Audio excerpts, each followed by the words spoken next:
on public policy is a recognized expert on government effectiveness, efficiency, and reinvention. He contributes regularly to U.S. News and World Report, the Washington Monthly, the Aspen Institute, and the Atlantic.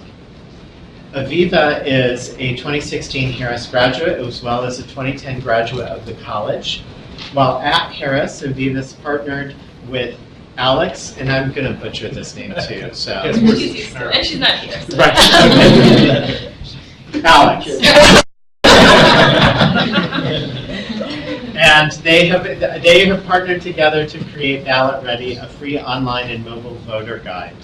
Aviva and Alex won first place and a $30,000 prize in the Social New Venture Challenge at Booth. Ballot Ready has garnered a great deal of media attention and support from the National Science Foundation, the Knight Foundation, as well as the University of Chicago's Institute of Politics. Please join me in welcoming Eric and Aviva to take the floor.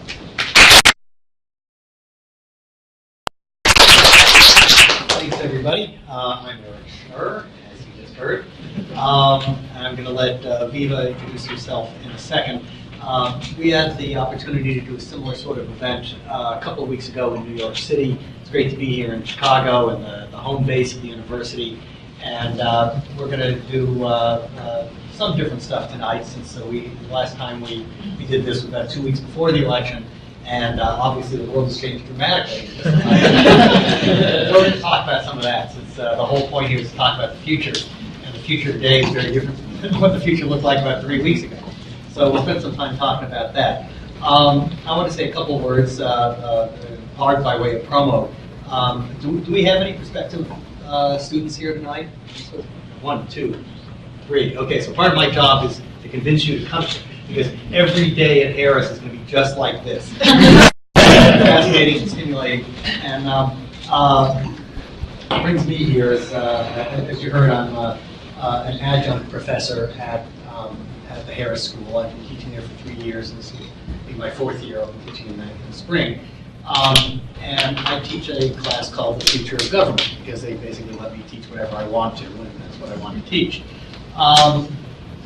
It's actually very good to teach classes on the future and to get to do events like this where you talk about the future, because I've worked very hard to brand myself as an expert on the future, which means I will never be unemployed. And I'll never be proven wrong, because what I really like to talk about is what the future is going to be like about 50 years from now. Well, I hope to live a long time. I probably won't be around 50 years from now.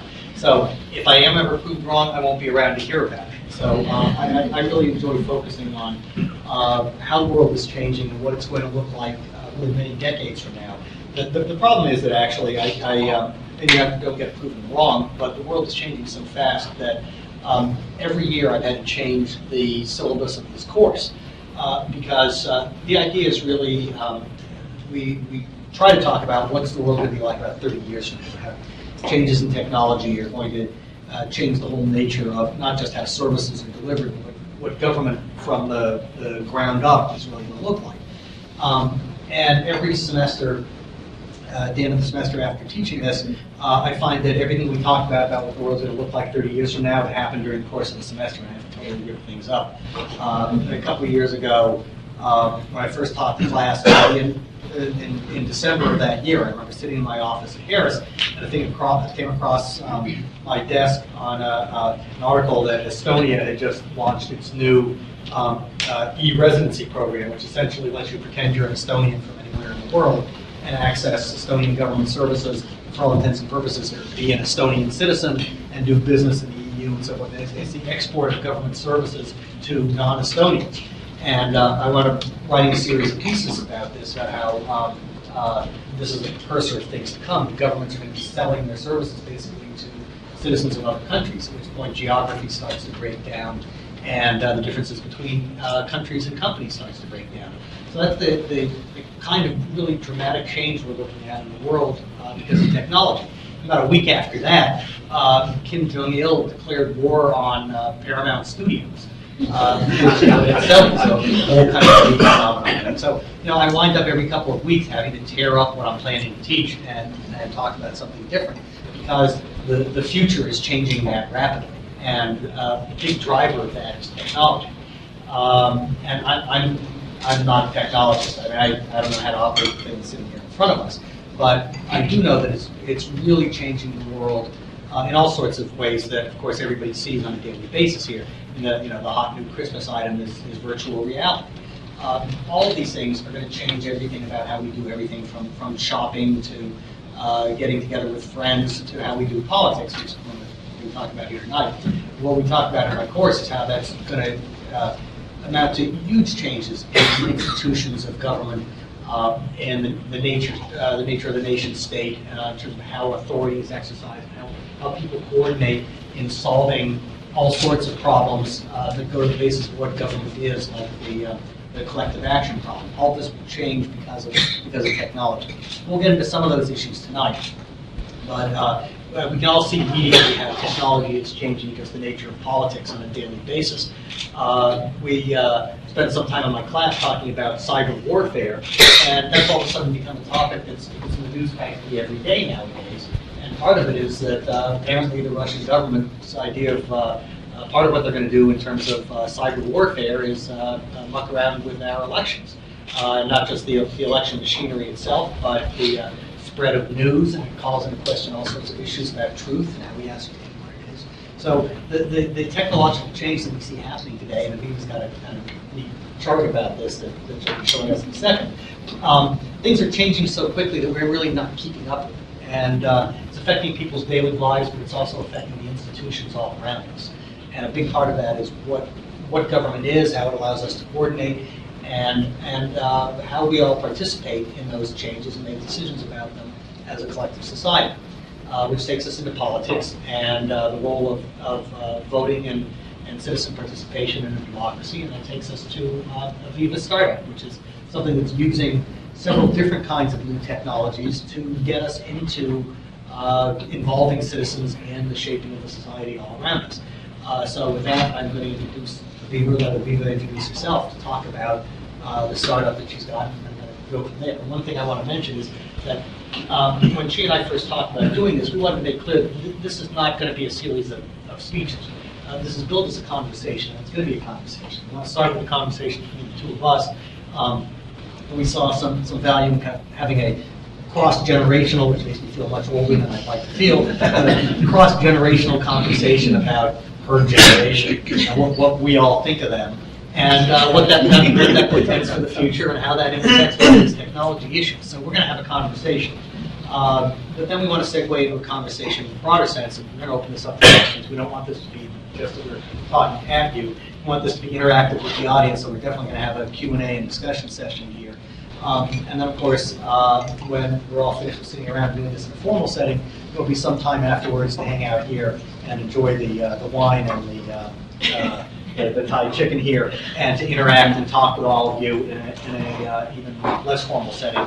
So we see this as a multi-part conversation, and the conversation part of this is very important. So with that, I'll stop lecturing and go into the conversation. Aviva, tell us about you.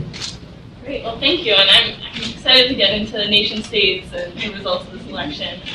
But at first I thought I would start to just tell a little bit about my story and how I ended up founding Ballot Ready, which is not something I originally thought at all was where my life was going to take me. So I grew up the daughter of a campaign junkie. I grew up in Boston, Massachusetts, and my dad, every primary, would drive us up to New Hampshire, and we'd do kind of a tour and see all the different candidates who were giving speeches, in the school gyms and outside, that sort of thing. And I remember the very first election I remember was Al Gore's election. We went up to New Hampshire, knocked on doors election day, and Al Gore lost New Hampshire. If he'd won, he would have won the popular votes. If Al Gore's the first election. Oh, no,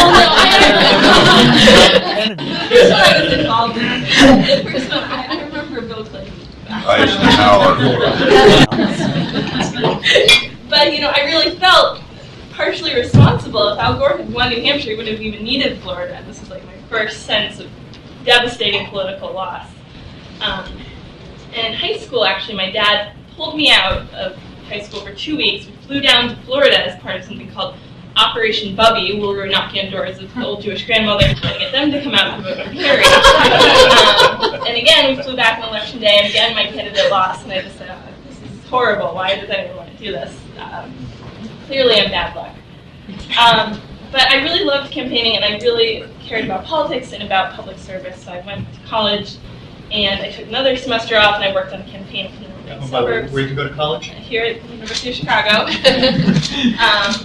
And in 2008, I worked on this congressional campaign, and up in Deerfield, Evanston, that area, and Obama was in Grant Park. My whole family was there celebrating his win, and again, my candidate lost. So I seemed really doomed. But I studied public policy at the University of Chicago undergraduate, and originally my plan was I would graduate and I would go to the Hill and work on policy, work on issues. And when I realized as I was at the university having a chance to interact with the city and learn more about politics and history, is that I really actually wanted to do something on the ground. I wanted the chance to better understand people before I went off and tried to make policy for them. So I ended up joining Teach for America. I taught for 4 years here in Chicago at a charter school. My colleagues is here. And after teaching for 4 years, I had the same homeroom of girls, so they were graduating. I said, I'm going to apply to University of Chicago graduate school, go back to school for public policy, but I wanted to stay involved with education and with my community, so I ran for local school council. And for those of you who don't know, Chicago has a really unique and somewhat crazy system where each school in CPS has its own elected school board. So these are people, parents, community members, teachers that are elected, and they're responsible for hiring and firing the principal, approving the school budget, and monitoring the school's school improvement program. Which is kind of nuts, because if it's not functioning, one of these small boards can fire 3 principals in a year. But I was very lucky. I was elected, and I learned a lot working as a great local school council. But in the process, I called up my friend Alex, who I'd known back in college, and I said, hey, I'm running for local school council. Will you come vote for me? It's right in your neighborhood. And she said, sure. So she didn't actually make it out to vote for me, but luckily I still won, so we were able to maintain our relationship. But that summer, she emailed me back and said, hey, I'm learning to code, and I really want to start this voter information startup. And it's partly inspired by your run, because you asked me to come vote for you, and I had no idea even that there was an election going on. So we began talking. You didn't say, I didn't know any good reason I should vote for you. No, she just didn't know that she could walk in and vote for a local school council, which I think most people don't know. I think very few community people vote. She was busy, that's what she said. So that summer we just began talking about this idea, and I said, I'm not going to be teaching anymore, I'm going to be in graduate school, so I have all this free time, I'd love to help you. And the first thing we did was we went out and we just talked to voters. We said, we all have this problem. We've all walked into the voting booth and ended up guessing on our ballot. But maybe we're just dumb, maybe we're alone, maybe this is something that's only true to us. So we ended up interviewing 100 voters, and we found out that everyone had this exact same problem. Everyone had a story about walking into the voting booth and failing to complete their ballot, or just voting for all the women, or voting no on all the judges. And we said, this is a real problem. This is how our democracy is functioning at the local level. The next thing we did was we had the mayoral election, so it was 2015, and we made paper voter guides. So we made voter guides for all the aldermen and for all the mayoral candidates. If you remember back then, there were about 11 originally, and what we do is we'd go to coffee shops and we just hand out these voter guides, and we'd say to people, is this useful, number one, but number two, tell us what about it is useful. What information here do you find most compelling that's helping you make a decision? Because we thought, if we just find out that what people really care about is the candidate's experience, or what people really care about is what they've said on education, that's how we'll shape our voter guide, that's how we'll determine what's the most important thing to showcase. But what we found when we gave it to people, we gave them highlighters, we gave them pens to cross things off, was that everyone made decisions in different ways. Some people cared about endorsement. Some people cared about, do they have government experience? There really wasn't a unifying factor. So from there, we said, okay, we have to design a voter guide that aggregates as much information as possible in one place, but then makes it easy for the voter to find whatever matters to her when she's making a decision. So that April, we had the mayoral runoff, if you guys remember. We created a really basic version. We actually bribed all of our Harris friends to come in with pizza, and they did all this research for us over the course of a day on all the different candidates. And our friends built the first version of the website, which was incredibly ugly, but it got the point across. and we spent $180 on Facebook ads, and we had 400 people come to the site, which at the time was really incredible for us. And on the basis of that and what we learned and sort of the conversations we had from there, we were able to go into the Social Venture Challenge at Booth, spring 2015, and win first place and win this $30,000. What do you feel you learned at that stage? I think we learned that people were interested, that this was useful information. There was a sense that you could make this information, but no one actually cares. No one actually cares who their alderman is. And we were trying to prove that they would. We also figured out a lot of problems with the interface because it's constructed in a day. So we said, okay, here, if we get some more money, this is what the next iteration will look like. So we got that funding. We got some funding right after that from the National Science Foundation, the Knight Foundation. So that enabled us to build a second version of the site. We went to Kentucky in November 2015. They had a gubernatorial election. It was actually the first instance in the U.S. where it became where these polls being wrong. We were in Kentucky and they had polls have never been wrong. Well, yeah. This was, I think, the first dramatic. We were in Kentucky and the Democrat was up by 5 points and he ended up losing by about 10 points. I know a lot of people who worked on that campaign. They were all saying to me in the days before this most recent election, feels a lot to me like the Kentucky thing. Yeah. And it was a fairly similar candidate on the Republican side. And for all intents and purposes, fairly similar candidate to Hillary, other than gender on the Democratic establishment, side. family name. Yeah. He'd been there and held all these offices, and he was the experienced guy. He was, I suppose I can say this, lunatic, gazillionaire who's behind in the polls, surprises everybody, and wins. And the days leading up to this most recent election, everybody I know who worked on the Kentucky 2015 gubernatorial election said, it feels a lot to me like that election. So that was really interesting for us. We took that, we kept redesigning the site, we kept iterating, we covered 5 primaries over the spring, and then this past fall we were live in 12 states plus DC, going all the way down ballot as far as we could. And basically the past couple weeks I've been recovering from that, but we've learned a lot from that about what we want to do moving forward. We're going to talk about that in a little bit. Why don't you show everybody the site now, since you've heard a little bit about this massive amount of information. Let's show you what the site looks like. Yeah, so if you go to the site right now, it actually doesn't look like this because we're back to a landing page. We don't have election information out there. Aren't elections for at least a month. But this is what it looks like. This is kind of our prototype for what it was like during the election. So you type in your address, get started. This is what it would look like on desktop. There's a mobile version too. It shows you all the candidates on your ballot, and then it's kind of small, but you can see it says biography, it's got issues, endorsements, news. You can compare candidates. Let's just point out, if you go down, it's the same, so you go down the left-hand side, you can choose what office you want to look at. What we're looking at here on the right-hand side is one particular office, in that case, state's attorney. And this blue book, by experience, that's sort of the link to where we pulled the information from. That's from our sources. And if you click on stances, it'll show you the stances where the candidates have taken a stance. You can compare them based on the ones you care about. You can zoom in on one candidate. You have the stance page? It lists all sorts of different issues. I don't know if you have right, it's kind of small up there, but that's what it looked like. And then once you made your choice, you can click save, or actually change that to add to my ballot. You can complete your ballot. Congratulations. And so this is sort of what the site looks like. Let's go back to two slides. One more. Okay, there we go. So after you did your coffee shop mock-ups with people, you decided on these 4 categories of what to zero in. How did you pick those? These were the 4 major categories we heard from people. And it's interesting because I think depending on the race, people vote on different things. A lot of these local races, candidates just don't have stances. If they're running for a town councilman, they might, but if they're running unopposed, if they're running for library district, they might not necessarily. So stances we found are much more useful at higher levels of office. Biography is really useful at some of these more local levels where maybe the candidates are also similar, and so you're choosing based on experience. And then a lot of people vote based on endorsements. So metropolitan. I'm not seeing endorsement up there.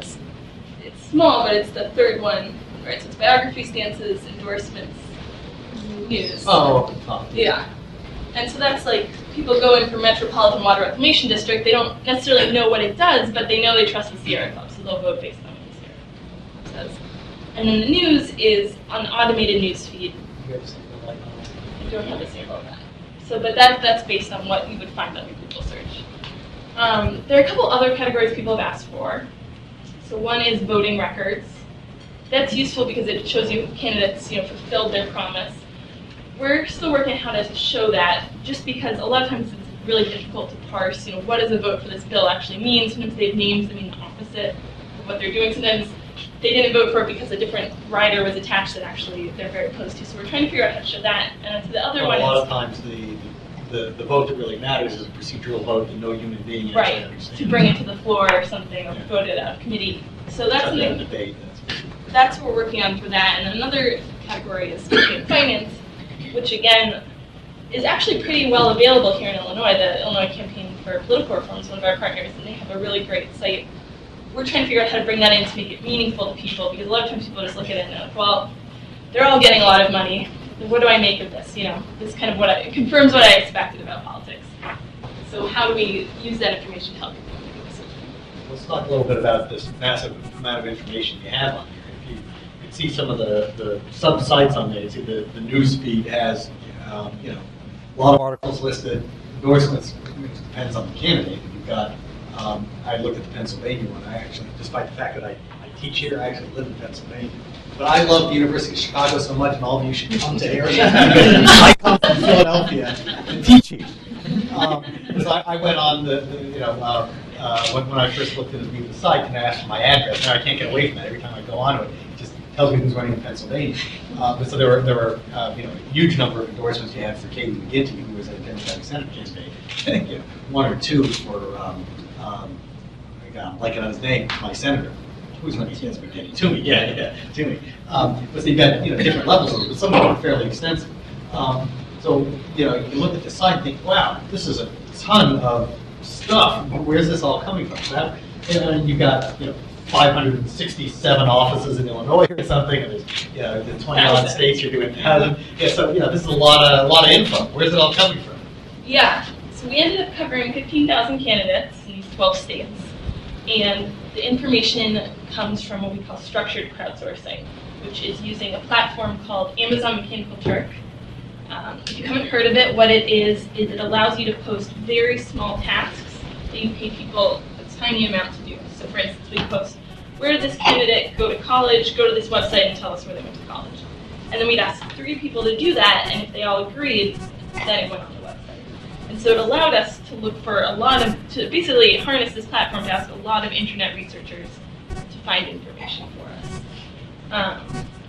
And some of it was also based on APIs that are available for information, but the majority of these online researchers, once we get the information from them, it goes through our data scrubbers who confirm, okay, these 3 agree or these 2 don't. We have 2 disagreements about where they went to college. We're going to go back and look it up. And then for stances, we actually had copy editors who went through and looked at the stances and summarized them in a way to make it. I know you've got a couple of slides. Yeah, so the question is, how do we do? And so this is the graph of our traffic through Election Day. So we actually spiked that the highest point is the day before Election Day, which makes sense because that's when a lot of people are getting ready for their Why ballot. do your homework in advance? Yeah, well, you can see quite a lot of people did it day of too. So, and that's kind of consistent with what we've seen. Is those 2 days are the highest amount. Overall, we had 9 million page views, 1.1 million sessions. We had 1 million candidates saved on the platform, 120,000 ballot measures. Average time on site was 5 minutes, which we were really happy about. The average time on Facebook was 30 seconds. This seemed to indicate to us that people are coming to the site, we're actually using it. And most people were viewing an average of 7 races. So now what we have to go through is Illinois, if you went on your ballot, had about 70 races, if you remember. Some places only had 4. So we're going to try and figure out how many people actually completed their ballot. That's one of the questions we want to answer post-election. We have one photo of Chance the Rapper.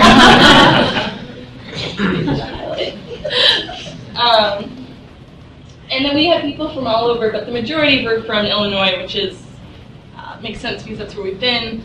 And then also New York, California, Pennsylvania, Kentucky, Ohio, Not a lot from Russia.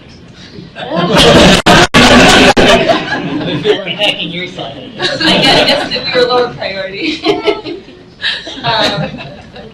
And then in terms of demographics, the majority of our users were ages 25 to 34, which again we were really happy about because there's definitely a narrative, we're talking about millennials, that my generation doesn't care about elections or we don't care specifically about local elections. And I think this is evidence that it's not that millennials don't care, it's that they need more information. If you make it easier for them, millennials will actually want to vote and vote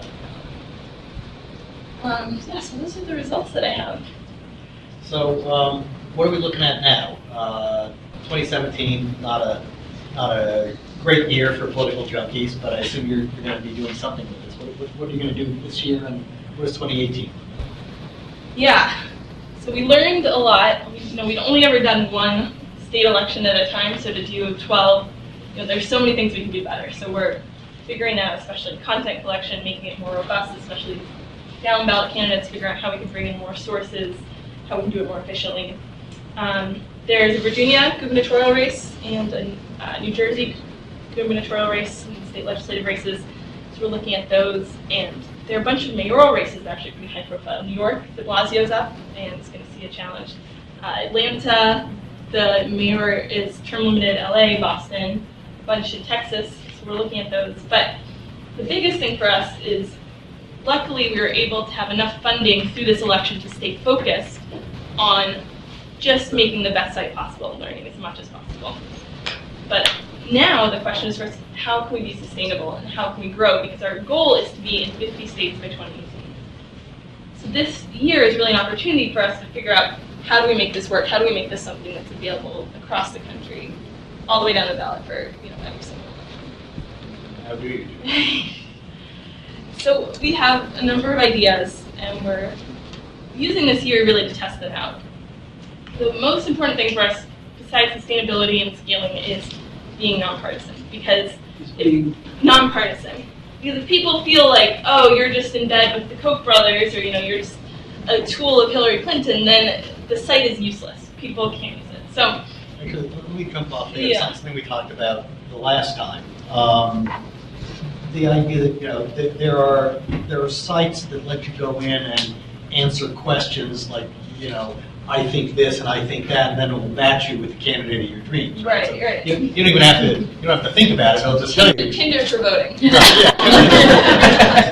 Well, I guess nowadays it would be Grindr for voting. You didn't go in that direction. Why not? So it's definitely still something we're thinking about because people ask us, but here are the problems we run into. Number one, there's a great site I side with does it for presidential candidates. But what we found is most people actually know who they're going to vote for president. So it's not like we provide much use there. Our real value add is who you're voting for state comptroller or city council or a fire district. The problem is those people don't fall into our left-right schemas in a way where I can say, how do you feel about abortion? Okay, here's your fire district candidate. It's much more. How do you feel about fires? Yeah, how do you feel about fires? Pro or anti, right? So it's much more nuanced, and so that requires for us a lot more work to figure out how to actually match someone when you're talking about how we treat sewage and how should we be spending our money for the Metropolitan Water Reclamation District. The other thing is, when we did talk to voters, we found out something surprising, which is a lot of voters enjoy doing the research. Or maybe not enjoy it, but they sort of feel like it's part of what they're doing civically. That as a voter, I shouldn't just be voting based on what Netflix recommends, right? I should be doing something I should know about who I'm voting for. So that's just why it hasn't been a priority. That said, people love quizzes. So if there's a way to incorporate it, I think it might make the site more fun, which is something we're thinking about. But for the time being, I think for number one, we need a lot more data about how people make local decisions. One thing I saw up there was, not surprisingly, and I say not surprisingly because obviously this has less to do with interest in voting than technology depthness, but the participation rate obviously drops off with age pretty significantly when you get up to people who remember before and before. So are there other things that you found in your research that differ in terms of how voters look at either the election generally or the usefulness of your site to vary by. You know, originally in the research, I think the biggest thing we found is that young people just have much more difficulty understanding local issues when we talk to them. Once you buy a home, you're much more likely to start voting in local elections, which makes sense. You have a stake in this community. Is that a matter of caring, or is that a lack of understanding? Yeah, so I don't know which one it is, because the other thing we found is people need an entryway into local politics. It's really difficult, even if you're following, you know, Trump versus Hillary. You get to something like Chewy versus Rahm, and you say, okay, they're both Democrats. You know, they both are for some things that I agree with. How do I make sense? Or when it comes to aldermen, well, this one's part of this machine and this one's part of this machine. How do I make a choice? And so it requires a higher level of context than someone who hasn't been in the area, like a college student who just moved to that town, necessarily has. So that's another thing we're thinking about for these younger people. How do we provide some context so they can make a decision on their local ballots? I think the older you get, I think one thing we found is older people have systems. You know, they've dealt with this problem, or they've just decided they're not going to deal with it. But a lot of the older people we talk to, they bring in the Tribune endorsements, and then they have their mailer that they got from Planned Parenthood, and they print out the Chicago Bar Association. So they have a method to deal with this problem that there's so many people on the ballot. Versus younger people necessarily, I mean, you know, we don't have printers, we don't subscribe to the Tribune. It's a much more difficult problem that seems easier to solve. That said, we've had people in nursing homes call us and say, I'm teaching everyone in my nursing home how to use Ballot on their computer. So I think there is a need everywhere, but maybe young people are more adaptable to it. So besides thinking about the content of the site and how you're going to gather all this information, I know you're also thinking about your business as a business. Right. For older people, like those of us who remember before Al Gore, it may come as a surprise that there are people out there thinking about business models for things that don't sound like businesses. Like, you know, oh, we're going to get information to voters. Now, how do you turn that into a business? It just sounds like kind of a nice civic thing. But you're approaching this, like a lot of stuff on the internet, as a business that you want to see be a real profit-making business. So I know you're at the point now, having kind of proven the site, of trying to think about, so how do you turn this into a business? How do you monetize something that, you know, if you're as old as me, doesn't seem like it's at all monetizable, right? So what are the models you're thinking about? Yeah, and originally when we pitched at Social Adventure Challenge, we pitched as a nonprofit, and we went through a back and forth period of trying to decide nonprofit, for-profit. You know, there's actually not much difference. They both have to raise capital in a certain way, yeah. Different access to capital. Basically, what we wanted something that was sustainable, and we wanted to scale quickly. And that could be nonprofit or for-profit, but what we found was, it seems like there's a market here. And if there's a way that we can be sustainable on our own without having to rely on a foundation, which, you know, could disappear, that would allow us to get to 50 states quicker, let's give it a shot. What's the market? Right. And the market clearly isn't people who want to pay to find out who to vote for. Exactly. So it's not the users. Users would always be free. The interesting thing to us was the campaign market, which is huge. It projected to spend $10 billion this year. I don't know how much it actually ended up, but I know here in Illinois, let's say a lot was spent on a bunch of legislative races, comptroller race, that sort of thing. But the interesting thing about campaigns is campaigns are still using the same methods to reach voters. They're sending mail, they're buying ads, and one thing is, you know, they're still relying on polling, primarily over the phone, from what we could tell. An alderman will spend $40,000 on just a preliminary poll of their work to figure it out. So $40,000? $40,000. You gotta go for sure. Well, one issue polling's had in recent years is that the response rate is very, very low, especially for telephone. And, you know, clearly it's not always yielding good results either. So, But it's not just that the response rate low, it's getting lower. Nobody in their right mind answers their phone anymore. But it also, it skews demographically. Right? Because there are limitations on what you can do about calling cell phones. Anybody your age has only a cell phone. So the polling is in part off, although obviously not off in the way the pollers thought, because this would generally mean the polls are underreaching millennials who would be extremely pro-Hillary compared to the overall population. So you'd be wanting to weight your poll results back towards the Democratic side. Obviously the polls were over-Democratic in the way they projected. Yeah, the changes in phone usage, both what phones people are using, people's willingness to answer phones, is the polling industry is yet another industry that's basically being destroyed by the new technology. Yeah, and you can't auto dial cell phones, which is a huge problem for them. So you're not allowed to really call people on the cell phones at all. Right. So this is one thing we're interested in. Can we aggregate data in a way that makes it useful and helps politicians better understand where their candidates stand?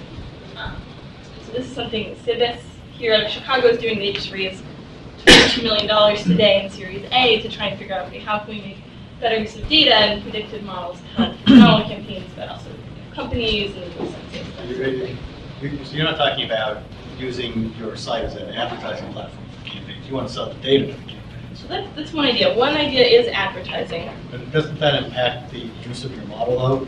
I mean, this is one of the major models for how you monetize apps and websites.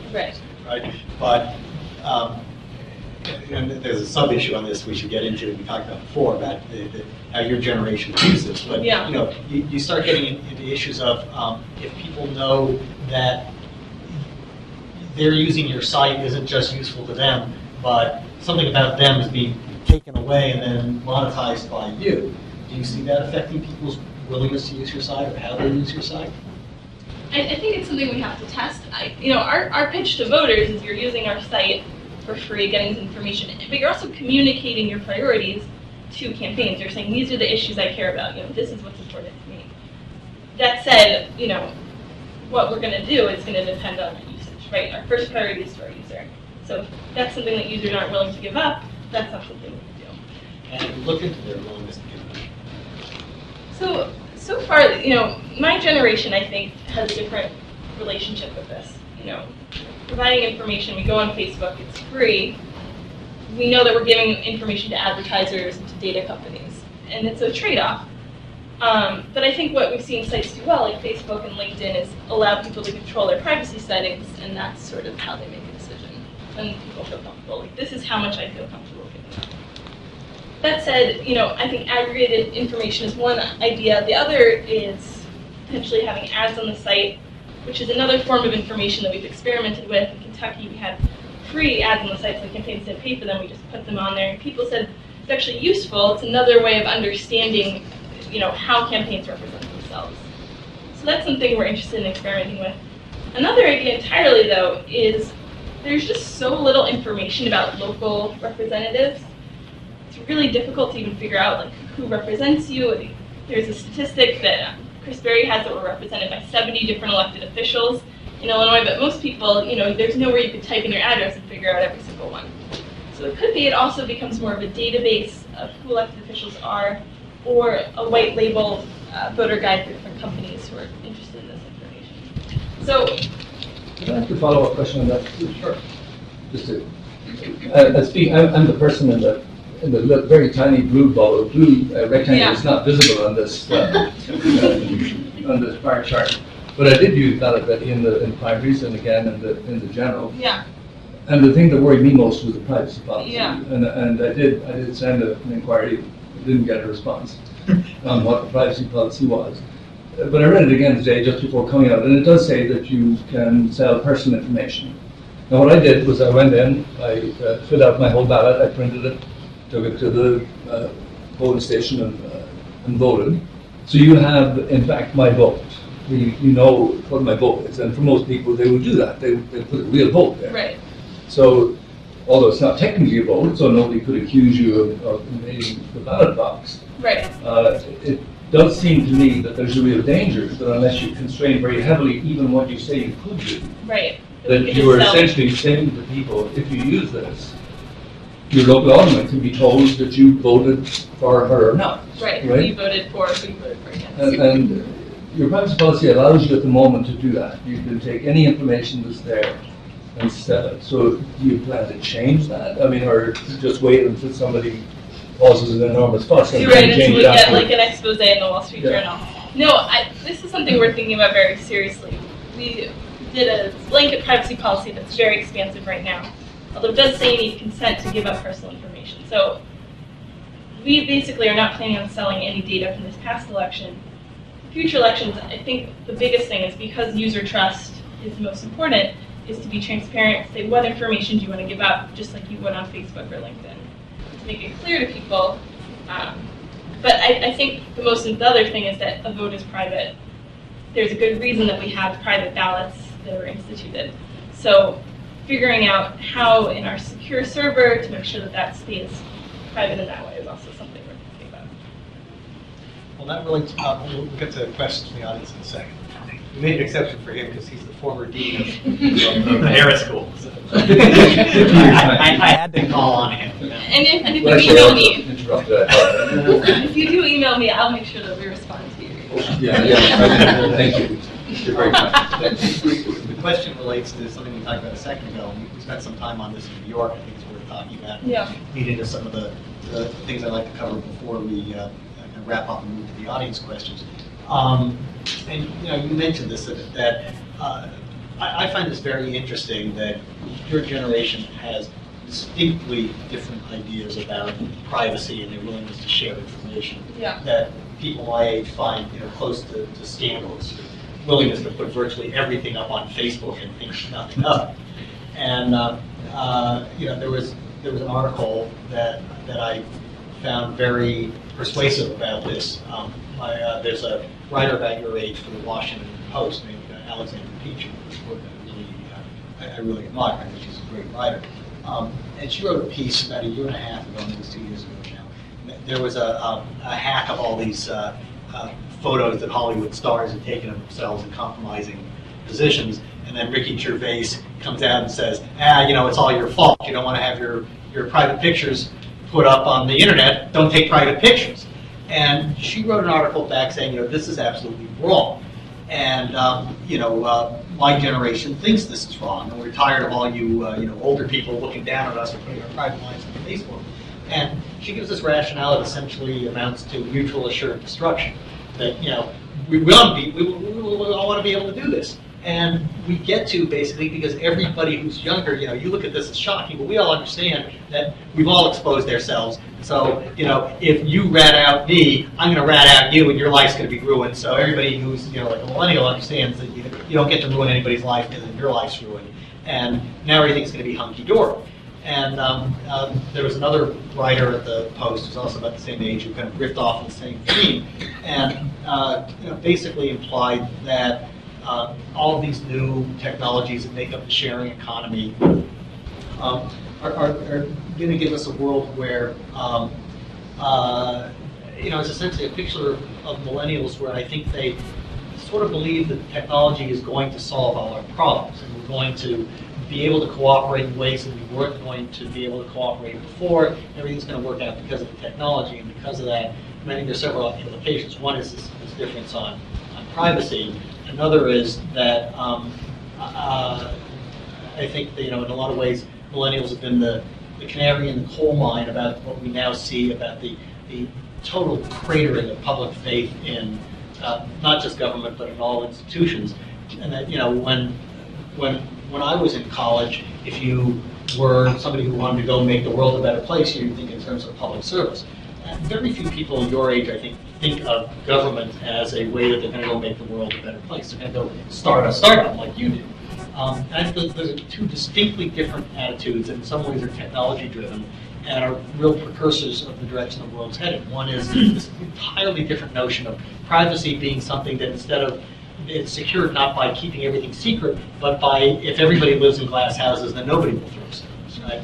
And the other major change is this total disaggregation of institutions and total lack of faith in them, which is, obviously paralleled by the way that the technology is disaggregating institutions. At least that's what I see going on with your generation. What do you think about that? What do you think that means for the politics of the future? Yeah, there's a lot there. On privacy, I think definitely our generation, I think, feels more comfortable with making this sort of bargain, give up information for things for free. I think also the interesting thing is, as a Harris student, we love data, right? It provides us a lot of information about how things are functioning, how we can make government better. There's this project out of Chicago that's looking at how people use different street corners and how people are moving around and that sort of thing, which is a violation of privacy, but also makes for better policy. I think at the same time, there's definitely people in our generation who want to control their privacy and want those options and are very tuned into it. And we saw that a lot during this past election. People emailing us and asking us about our privacy and policy and asking to delete their data, which would be something we do. So I think the interesting thing is how these things are interplayed. The want for data and the information it provides, and also the need for privacy and allowing people personal control. And I'm not sure what the world is going to look like when everyone has these, mutually assured destruction, what that necessarily means for our policy of the future. The other thing is, there is this sense, and I think I hear it more from just being in the tech side, that technology can save us, that apps can save us. We just need more data, we need more computer programs to make things better. And I think coming from Harris, I actually have the opposite opinion, or not at least the opposite, but less faith that one app can fix structural inequity, that government is still really essential for fixing these larger problems. That's something I think that's not discussed when we go to San Francisco as much, when we talk to all these tech entrepreneurs who think that really that government should just get out of the way. So that'll be interesting to see play out as well. Yeah, that's, you touched on a point that interests me a lot, and this leads into what happened in this election. I want to talk about that real briefly, and then we'll open it up for questions. I've argued for a long time preceding this election, which I think there's been more and more people in the commentary coming around this point of view, that the divisions in the country are very deep, and they're based on underlying economic realities of essentially some people who live in a connected economy and some people who don't. I thought for some time that's going to lead to a realignment of the political parties that I think we're seeing a good deal of in this election. That a lot of people who, a generation ago, you would have thought of the natural constituency of the Democratic Party, just aren't anymore. They're voting for Donald Trump. I think that it was tending in that direction before Trump came along. I think Trump has catalyzed the movement. And part of the reason is because the Democrats have become a very upscale party over the course of the last several elections, and they're the coastal people who are doing pretty well and are really losing. I don't think they're losing touch so much as they're losing interest in the voters who are the Trump voters. But part of what I think is interesting about this that's being missed is that the Trump voters, for the most part, are not the voters who were Republican 10, 20 years ago, didn't like government, are anti-government / libertarian. They're a very statist-oriented group, and under Trump, the Republican Party is becoming a fairly government-oriented party. It'll be interesting to see, especially with his appointment now at HHS, how much this, Trump's notion that he's going to defend entitlements plays out. But his constituency is not interested. They hate the government, but they're not interested in abolishing it. They're interested in the benefit programs they provide, and that's true of similar political movements in Europe and in the developing world as well. And I think a lot of people get that at this point. What isn't remarked on as much is when you just commented about San Francisco. All these liberals, they're not liberals anymore. They're becoming highly libertarian, very, very dubious of government. And I think in the next 10 years, we're going to see the upscale Democratic Party becoming the kind of anti-government party in the way the Republicans used to be. Probably not quite as extreme, because the tech world and most of the ascending industries have a certain interest in some collective goods, namely education and infrastructure, that help their economic interest. But beyond that, hey, I'm doing well. I don't want taxes. I don't want government. I think that's what the Democratic Party is becoming, and that hasn't quite swung into view yet, but I think people are starting to see that. Now, it's driven by the underlying economics, which is driven by the underlying technology. And that's very important for understanding where the future is going to be politically in this country in, say, 20 years. Your generation comes to the fore. Because obviously it's a much more technologically literate population. Their views are shaped a lot by the technology. There's an interesting piece I saw about a year ago, is that actually millennials aren't that different from the population as a whole, except for one thing. It's not that they're more liberal, it's that they're more urban. That the non-urban young people, which there are relatively few of, have the same views as non-urban, non-young people. What's different about the millennials is they tend to be concentrated in the economic areas and then the geographic areas that are part of this new economy, and they're part of that voting world. So there was a study after the election that showed that if only millennials voted, Hillary Clinton would have carried 49 of 50 states. I think the only one she would have lost was Wyoming. Now, it doesn't mean that all over rural Nebraska, young people are coming out to vote for Hillary. They're all in Fargo. But there is such a place in every state, and that's where the young people are, and they're voting very, very differently from the older generation. Now, the thing is, voter turnout in this election obviously was low, as it always is. Amongst millennials, it was extremely low. And the next day, they're all out protesting how awful it is that Trump won. My guess is that somewhere between a third and a half of people protesting didn't bother to vote. Now they're so upset the election turned out the wrong way. And this gets directly at your business, right? I mean, your business is convincing people your age that they ought to be informed and go out and vote. And they didn't, and it dramatically affected the future course of this country. So what do you tell your peers about that, and what are you doing through Ballot Ready to address that? How can we solve this millennial turnout crisis? Yeah, I mean, that's what you're doing, basically. So how do you see that being effective? What can we be doing to get younger people to vote, or is it just they're not going to vote until they own a home? Well, so one statistic we talk about is the median age of voters in mayoral elections is 60. So it's a much more acute problem at the local level. I think, millennial turnout it wasn't great, but when it comes to presidential level, that's so much better than voting for the mayor of your city. And partly I think that's lack of understanding, lack of context. But the other thing, when we talk to our users, trying to understand how to make the site better, is people understanding how my vote matters. What does this person actually do? What does this policy mean? And at the local level, it's even more difficult than I would say. At the national level, you can understand, okay, like deporting immigrants, I know what that looks like. That looks like these people no longer you're building a wall or repealing Obamacare. But when it comes to the local level, it's something like zoning, which can impact, your rent or the schools in your area. One thing that happened to me was right before I ran for local school council, the alderman was exploring opening a Trader Joe's in Wicker Park, and it would have been directly across from the school where I was running for local school council, and they were going to sell alcohol, and the traffic was going to be bad, and so the alderman said, okay, I'm going to defer to the local school council. If they want the Trader Joe's, it'll go. If they don't want it, it won't be there. And the local school council said, no, we don't want the traffic around the school. We're parents here. We don't want the liquor, even though it's on Division Street side. They can't really get away from it. But they said no to this Trader Joe's, and so there ended up being no Trader Joe's in my neighborhood.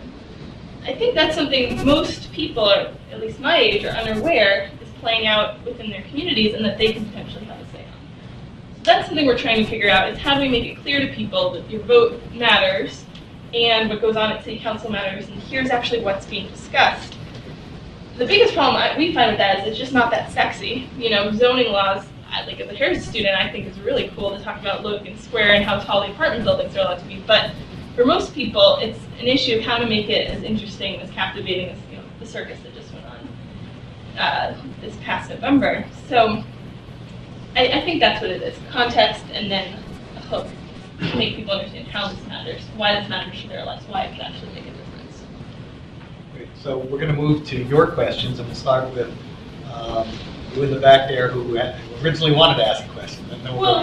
I guess I just wanted to ask the question from a privacy standpoint. I mean, I also use Ballot Ready, but I didn't necessarily use it for me. I had a lot of friends who lived in the suburbs who had questions about their ballots, and so I went on and I made ballots for them about how they can vote. So I think my bigger question is, for me, the kind of data you collected didn't ask for really personal information. It asked for my address. I live in an apartment building, and a lot of millennials live in places where condos and apartment buildings, and we're not buying houses as much. So for us, we're not handing you our vote when we do something like Ballot Ready. And I think that even within houses, my ballot is different from my husband's. So it's not asking for identifiable data in the same way that something like a Facebook or a LinkedIn is. Do you find that when you're discussing that kind of stuff with people, especially in our generation, that they find that aggregated data makes them much less nervous about saying Samantha Crockett, who lives at this address and buys this shampoo, Right. voted this way. Yeah, I think aggregate data in general, especially because we're dealing with voting, the vote is secret. It makes people feel much more comfortable, and it's much more similar to a poll, right? Aggregate data. But you're right about the quality. This is a problem we had even just doing a study matching people to the voter file. We wanted to go back and say, did people who use the site actually go out and vote? But it's very difficult without a name or especially an apartment number. Right. So I think in the future, again, our focus wasn't on selling data this election, but if we did want to do something that was more akin to polling, we would need to ask that, and that's why it would need to be some sort of opt-in process where people willingly volunteered, okay, this is my ballot, and this is where I live, and this is what I want politicians to know. I actually think that the freakier thing about big data from my perspective is not that you're giving up your information on who you voted for and what shampoo you used, but the things are at a level now where, if you told me what apartment building you live in, and I couldn't do this, but these data people could then tell you, based on your address, what shampoo you use and who you voted for. Because, it's very predictable now. We all live in the same place and do these things. And, I actually want to keep the Thai food around because this is becoming a recurrent line in a lot of the things I talk about. It's like if you voted for Hillary Clinton, you like Thai food. And this is like a known fact. So there's all these things that correlate, and it correlates with geography a lot too. Knowing one or two facts about you allow the data crunchers to know virtually everything about you.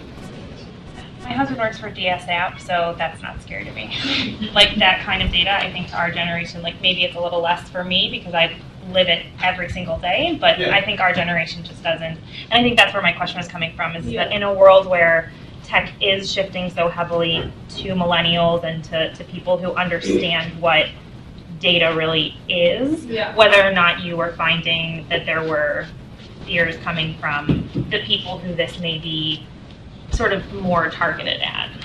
Yeah, no, that makes sense. I mean, the truth is the campaigns have a voter file that's exactly what shampoo and what magazines you subscribe to, what cars you drive, and also what your likelihood of voting for Hillary Clinton is. Yeah, I mean, a bonus card that I use at the supermarket, registers all my purchases so I can get a free gallon of gasoline or something. And they sell that, and the campaigns buy those, saying, it's used by commercial marketers. The campaign will buy it and say, this guy buys ONE dog food for his dog, must be a Democrat, and then I start getting the phone calls because of the dog food. All I that's do out think, there. though, the people made the point that the real value of these data is local. Now, you're right about the national level. People can tell who votes Democrat or whatever. You can't tell whether you voted for your alderman or your alderman's opponent. So, and also, Hillary Clinton or Donald Trump is going to target you because of the fact that you voted Democrat or Trump. But the more local it is, the less that information is available, and the more threatening it is. Yeah, Because if your although alderman we votes- are getting to that. Yeah. And this, I'm forgetting the name of the book Sasha Eisenberg wrote. Somebody here would know that. Nope. But basically, we're going to get down to the level where, because you can predict your views not just on Hillary Clinton versus Trump, but on any issue, basically, that even at the local level, you'll be able to figure out who would best target, who I can best target because of the issues I'm taking in my sewer district campaign, because they will be able to correlate with the shampoo you're buying and the dog food. It's fundamentally different. That the local, you will never be able to tell whether I voted for my alderman or voted against my alderman. Because it's going to be possibly even in a primary the same party. But if the alderman gets hold of it, and in Chicago we know that local politicians use and abuse information, always have. And always wanted to know what individuals voted for in what local election. So having vulnerability on the local ballot is really critical for the local process. The national process is irrelevant, I think, in this context. I would disagree with you that it's not going to filter down to the local level. I mean, obviously it was not an ultimately successful campaign, but Ted Cruz's campaign was based heavily on the idea, and in fact it turns out Trump was using the same sort of data, and this was successful, that you can take these stray commercial facts and ferret out of that what people's positions are on all sorts of micro issues and really slice the bologna thin. And you'll be able to do that in a local race. You'll know this is somebody who owns dogs and does something else. Therefore, they're going to care about this local park issue, more than somebody else, or at least a fairly good bet. You're going to be able to target your approach to that voter even on fairly obscure local issues, because you're going to know how that person thinks based on the millions of data points that they have about you that may seem not to relate, but it turns out they do, because they can run all sorts of regressions and discover that if you're buying Prel instead of, Head and Shoulders, it means that you're also likely to, favor dog parks in invading Iraq instead of somebody who's buying the other thing. I mean, they're able to run all these sorts of correlations. But you're missing the point of targeting. I'm not talking about targeting my campaign. I'm talking about targeting the voters. You didn't vote for me. You want an easement. You want something. I know you didn't vote for me. You're not getting it. So knowing who voted for a local politician is critical in terms of local politics and local. You try telling people that you say who voted in the local election for which local official, and you'll find it very different from having people know that you're a Democrat, or you're likely to like small dogs or Thai food or anything else. Realpolitik at the local level is based on not knowing who exactly people voted for, and most of the protections were built in to protect local people from their local politicians knowing who they voted for. I would argue that even at the local level, I'm not going to answer this one, so you can just say you disagree and we can move on. Okay, I think you'll know within like 90% certitude how somebody voted, even if you don't know what the vote was, because of these predictive analytics. All of this is predicated, is it not, on the predominance of issues as drivers of voting, is it not? In terms of predictive analytics, being able to predict. Exactly. How does it cope with or address these other phenomena of identity politics, number one, and feel-good politics? I just like the way this person talks. I like the way this candidate acts. Judgments around temperament. Questions of empathy. All of these touchy-feely kinds of things that do have an impact on how people actually vote, totally apart from how a candidate stands on a particular issue. Right, I think that's a great question, because, we want to say we all walk into the voting booth and make a rational choice because we know about education and where they stand, where we stand, but people make decisions. I think we saw in this past election, most people were choosing based on party when it came down to it, so they voted for Hillary or Trump. It's more difficult at the local level, though, because there is no party, necessarily, especially these non-partisan elections. And so when we've done our research, we found it's actually very difficult to figure out. There's not much information about how people make a decision when they're voting for two mayors who are both in the Democratic Party. A lot of times they do it based on identity. It's based on, does this person look like me? Do they have a name that I think shares a similar gender with me? What we're hoping to do is disrupt that by giving people more information to make a choice. But at the same time, I don't want to discount the idea that some people vote based on things that aren't policy, that they vote based on character. I think that we shouldn't write that off as something that's not important, that they're not making a good choice. So the question for us, and this is further down the line, is how do we give people more of a sense of character on the site beyond the cut and dried, well, I'm going to do this, or this is my background, because people's background even can't quite account for, okay, how are they going to perform in office? So something we've been kicking around for the future is allowing people to comment or give reviews, especially aldermen, where you want them to be responsive. You want to say, okay, this person is really great at fixing my potholes, or this person never returns my calls when I call about gang activities. The problem with comments is you need to find a way to moderate them and to make them useful. If you've seen on the internet, you know that comments are often the opposite. So this is something that we're thinking about a lot. Came up a lot with the judges too. A lot of lawyers know this person's great in court, or this person, when I argue in front of her, is not paying any attention to me. So I think it's a real problem. I think it's something that we shouldn't dismiss when it comes to how people make decisions. It's something we're trying to learn more about, just because it's relatively new, looking at how people make these decisions at a very local level. So let me make one comment, and we'll go to you, because I promised you to ask a question, and then I think if I make that our last question, we'll go outside and talk. But I would quibble a bit with the distinction between people focusing on issues, voters focusing on issues, and voters focusing on this other stuff. One of the main things I do in real life is put together the issue positions and issue papers for candidates. I've literally done this for hundreds of candidates.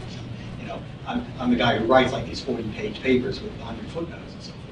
But I'm very conscious when I write these things, and I interact with the pollsters and the media consultants and the candidates on this. You know, we always joke about there's only one other person who's going to be reading this issue paper, and it's the op researcher for the candidate. You know? But these things serve a purpose, and it's not that the average voter is reading the 40-page paper or the 100 footnotes and so forth, really digesting all these detailed positions. The issue positions for the rare person who really cares about the issues at those levels is useful. But the main thing is it's conveying something about the candidate. And those issue positions are related to these more general things like, you know, how I feel about the person's, you know, the candidate's personality or their values or just some kind of general vibe that I can't even quite describe as a voter. But, you know, everything we do in putting the issue positions and the language around them together has an eye towards what is this conveying the general sense about the candidate. You know, my general rule of thumb is that whenever everybody goes into the voting booth with a bumper sticker in their mind of what the candidate is and the basis on which they're making the decision. I don't care how well informed you are. You know, I mean, I assume that everybody in this room is pretty well informed, but you know, I could probably guess based on very few things. You know, you can tell me a couple of facts about your life, and I'll probably guess who you voted for president. We all have some basic reaction about whether we were supporting Hillary or Trump or Jill Stein or Gary Johnson or whatever. But you know, that's true even if you're really, really plugged into the issues. And that all gets distilled down to a couple of basic things, and it's the candidate's job to convey that bumper sticker.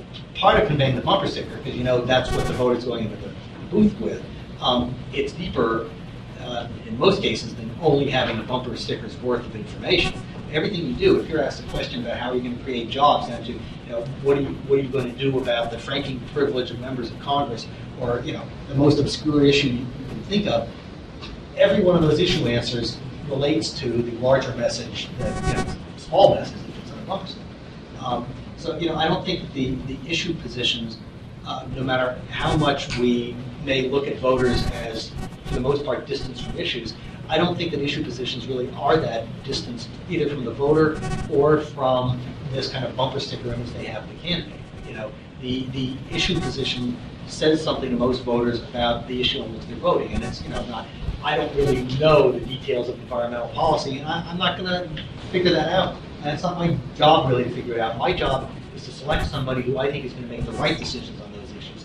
And there's kind of a feel I get about the person based on how they look on TV, things, ephemeral things like that, but also their answer to the questions in debates, or what you know, some people actually do read issue papers, and yeah, you know, they're not looking at it the same way as a Harris student is, but they're getting something out of it. And every position on every issue has to convey that something. And if you're doing your job right as a candidate, it does, and this stuff does all interrelate. So, so one last question, and then we'll go outside and talk to anybody who wants to talk.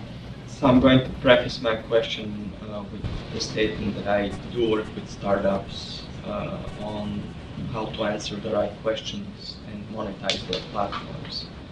And in this case, you know, my question is: have you really looked at what questions you're solving for here? For example, I see it more of you coming at the passive approach, although altruistic, where it's like we're here to inform. It's not so much about activism, like, you know, rallying after troops and go and vote. And there are specific incentives that can be built to do that. There are specific techniques that can be built to really engage your target audience to really participate in activism, rather than saying, oh, here's the information, go and make a decision for yourself, and by the way, we'll kind of get to know you and sell that information otherwise as analytics on the back end. To me, this is very much a very passive approach of you kind of make the decision rather than give them an opportunity as a platform for them to shape their mind somehow or not. And I know you may say, you know, we want to be non-partisan. but there is a way that you can design it to be non-partisan, but still engaging. Yeah. So have you really looked into Well, I'll say first, answering definitely the questions? come talk to me afterwards, because I love to hear more of what you're thinking. But I would Okay. say the first thing that we've thought about actually is not encouraging people to vote, but addressing the people who already go to vote. And Because then- only about less than 50% voted in this election, like But the crazy thing is, 46%. even among that 50%, 30% fail to complete their ballots. So that's the low-hanging fruit. People who already care about voting, like myself, who go into the voting booth and then yes when it comes to these political offices. So I think that's our first value add, is actually not encouraging people who are reluctant to vote, but saying, you're already voting, you should make an informed decision when you're in the voting booth. I think the second part, though, is getting more people to vote, saying, we're giving you this information, and now this should encourage you to actually, act on it. And so that's definitely something we're thinking about for the future, especially now in 2017 as we move into local elections where turnout is abysmal, 15%, 5%. So if you have any ideas, definitely. I have plenty. Okay. Great. On that note, in true Chicago fashion, this could probably go on all night, and so we invite you to actually just continue out in this reception area, enjoy some wine, and check in with Eric and Aviva to answer any other questions. I know there were a few other hands raised tonight, but thank you all for joining us. We are going to keep the bar open until about 8:30 or so please do enjoy. Thank you.